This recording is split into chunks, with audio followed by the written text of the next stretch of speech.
welcome back, everyone. We have Bart Mills, our local movie reviewer here. He's all by himself today, and he's going solo as we talk about this extraordinary movie. I think it's going to be extraordinary. It's called One Life. So welcome, Bart.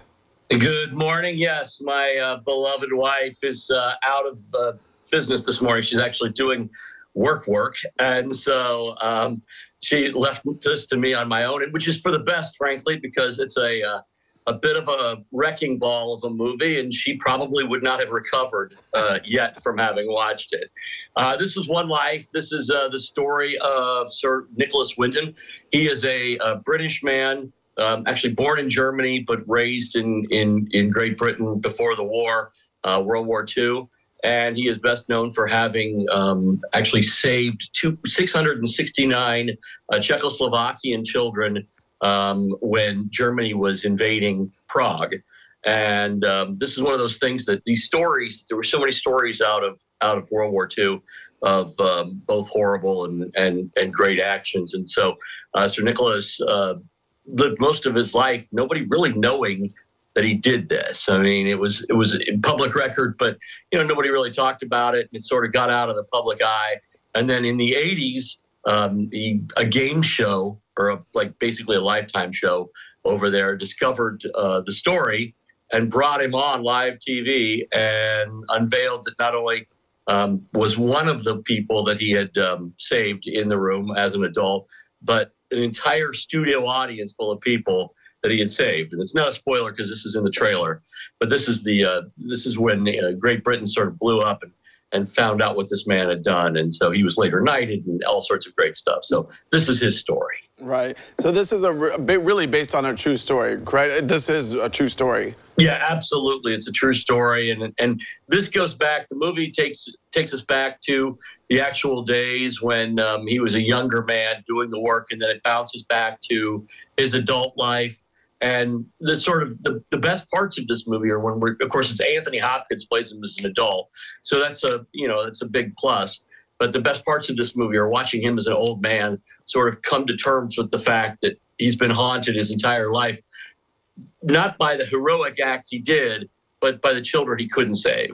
And I think the story of this is the fact that no matter, great men and great women who do amazing things never seem satisfied with the level of people they were able to help. And that's the sort of fascinating piece here. Yeah, so this movie is 110 minutes. I looked it up. It says 110 minutes, but it's 110 minutes of tear-jerking. It goes back and forth. I mean, there's suspense that the director here, John Hawes, is he's a television director. He's really capable. This is I'm not going to say this is a great movie. This is not a movie that will, as film craft, will stick with you for a long time. But it's a phenomenal story, and it is expertly told. So it doesn't feel long. I mean, obviously, 110 minutes by today's standards is a fairly brief movie, even though there are no car chases.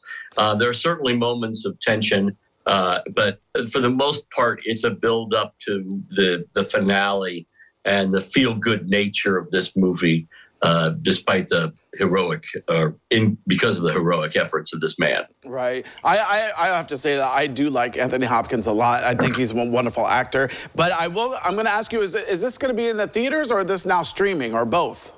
This has been in the theaters. I don't know how much of it's getting local. This came out last year, actually, in Great Britain, and sort of got pushed back in terms of distribution in the U.S. I know it was at the Neon in Dayton, and it's been around a few places. It should probably be streaming pretty soon.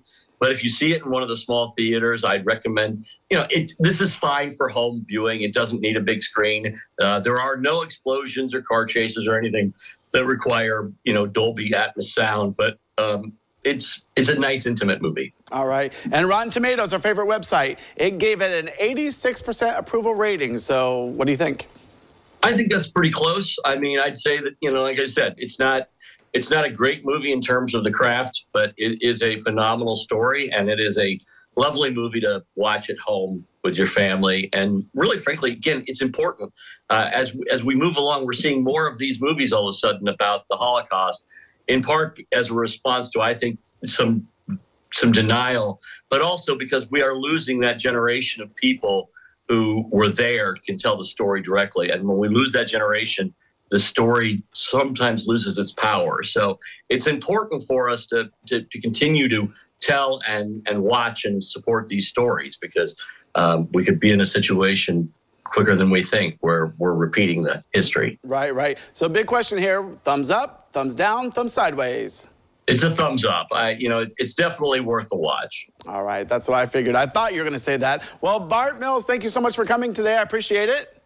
Appreciate you having me. All right, now we have to go out and watch One Life. Well, don't go away because we have more when we return.